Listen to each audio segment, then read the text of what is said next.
শুরু হয়ে গেছে কোরবানির সিজন, শুরু হয়ে গেছে বিভিন্ন খামারে গরু নিয়ে বেচাকেনি। কাস্টমার আসছে এবং ঘুরছে, বিভিন্ন খামারগুলো দেখছে, তাদের প্রিয় পশু পছন্দ করতেছে। কেউ দেখতেছে, কেউ যাচ্ছে, কেউ আসছে, এভাবে কেউ বেচা কিনা করছে, কেউ সিদ্ধান্ত নেওয়ার জন্য চিন্তা করেছে এবছর 25 কোরবানি কেমন হবে। এটা নিয়েও সব জায়গায় আলোচনা সমালোচনার ফল গেছে।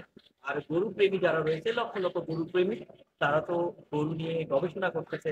হাটে যাব, হাটে যাব, আনন্দ উৎসব করবো, ছুটাছুটি দোটাদুটি করবো। 1 মাস তাদের ঘুম নেই। একেবারে ওই যে 8-10 দিন তারা তো একেবারে পাগল হয়ে সব প্রেম বাদ দিয়ে, প্রেমিকার কথা বাদ দিয়ে, সব কিছু বাদ দিয়ে গরু প্রেম, গরু গরু গরু গরু, এই নিয়ে গবেষণা চলছে, চলবে। আরো আগামীতে শ্রীবৃদ্ধি হবে, এটাও আশা করি। আমার ছোট্ট পরামর্শ, এই বছর গরু পরিমাণটা একটু করে উঠে, খামারগুলো দেখলে কিন্তু আপনার প্রমাণ পাবে। যেসব বড় বড় খামার আছে, সেসব খামারগুলোতে ঘুরে ঘুরে দেখেন, সেখানে কিন্তু গরুর পরিমাণ অবশ্যই অর্ধেক বা তার একটু বেশি বা একটু কম।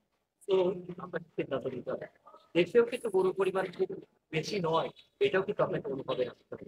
কারণ বিভিন্ন প্রেক্ষাপট, বিভিন্ন রাজনৈতিক, বিভিন্ন পরিস্থিতির কারণে অনেকে কিন্তু গরুর মধ্যে যেতে পারিনি, গরু উৎপাদন করতে পারিনি, ঝুঁকি নিতে পারিনি, অনেকে ঝুঁকি নেয়নি। আবার আইন শৃঙ্খলার অবনতি সহ বিভিন্ন বিভিন্ন কারণগুলো রয়েছে। সেসব কারণে একটা শ্রেণী ভয় পাচ্ছে এবছর গরু হাটে নিয়ে আসলে কি ঘটবে, কি হবে। এখনো হাটগুলো নিয়ে বিভিন্ন ঝামেলা হচ্ছে, হাটগুলোতে টেন্ডার হচ্ছে না, বিভিন্ন ঝামেলা, ঝুঁকি, এগুলো নিয়েও কিন্তু মানুষের মধ্যে একটা কাজ করতেছে। এইসব কারণে এর প্রভাব কিন্তু পড়তে পারে। তো আমি অনুরোধ করব আপনাদেরকে, আপনাদের প্রিয় পশুটি আপনারা অন্তপক্ষে 2 দিন আগে ক্রয় করবেন। আপনারা 2 দিন আগে আপনাদের পশুটা ক্রয় করবেন। আপনারা যদি না ক্রয় করেন, দেখবেন এবার সংকট কাকে বলে, কিভাবে আপনাকে দৌড়তে হয়।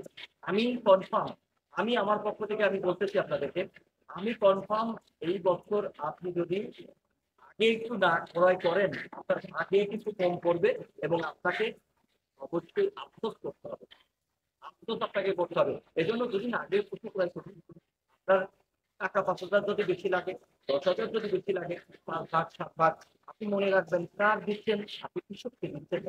আপনিও ওখান থেকে উঠে এসেছেন, আপনি কৃষক পরিবার থেকে, কিন্তু বাবা দাদা চোদ্দ পুরুষ সেখানেই ছিল। তো একজন কৃষক যদি 10,000 টাকা বেশি পায়, হাসি মুখে বাড়ি ফেরে, তার স্ত্রী যদি খুশি হয়, তার সন্তান যদি খুশি হয়, তার মা বাবা যদি খুশি হয়, সেদিকে আপনি দৃষ্টি দেবেন না? আপনাকে অবশ্যই দৃষ্টি দিতে হবে। যেহেতু আপনি সপ্তাহে গরু কিনে বস্তায় করে ফিলিং করবেন, এই কোরবানি হয় না। এই কোরবানি কিন্তু আল্লাহ কবুল করে না। আপনি সুবিচার করে গরু কেনেন, বাজারে যেন কোনো কান্নার রোল না হয়।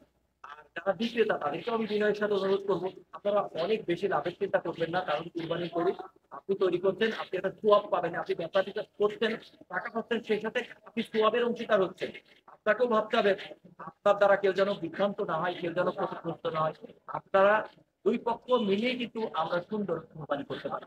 এটি কোরবানিকে আমরা সুন্দর আনন্দময় করতে পারি।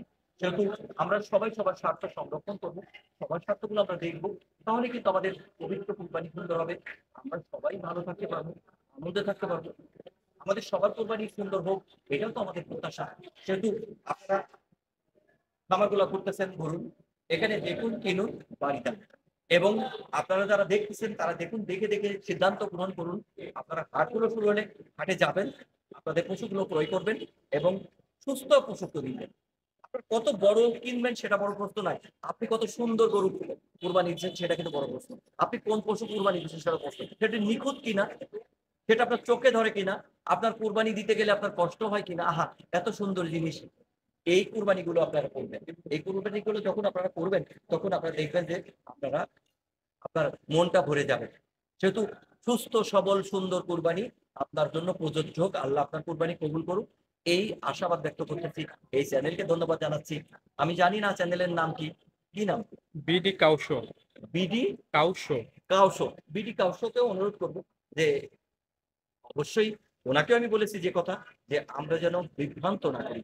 আমরা যে বড় বড় কথাবার্তা রটাই না, যে একজন 30 লাখ টাকায় গরু বিক্রি করেছে, তুমিও 30 লাখ টাকায় গরু বিক্রি করো, এইগুলো করে করে কিন্তু আমাদের লোভ বাড়িয়েছে, আমাদের লালসা বাড়িয়েছে। আর এই কারণে যত বড় বড় গরু পালন করেছে কৃষক, এক কথায় হাটে দাঁড়িয়ে কাদার চোখের জলে বুক ভাসিয়ে বাড়ি ফিরেছে। প্লিজ, আমি বিনয়ের সাথে একজন কৃষকের ছেলে বলতেছি, আমি একজন কৃষকের ছেলে, আমার বাড়ি খামার আছে, আমি কৃষি, আমি গরুর পিছনে ছুটেছি, আমার অনেক টাকা লস করেছি, অনেক টাকা আমি লস করেছি।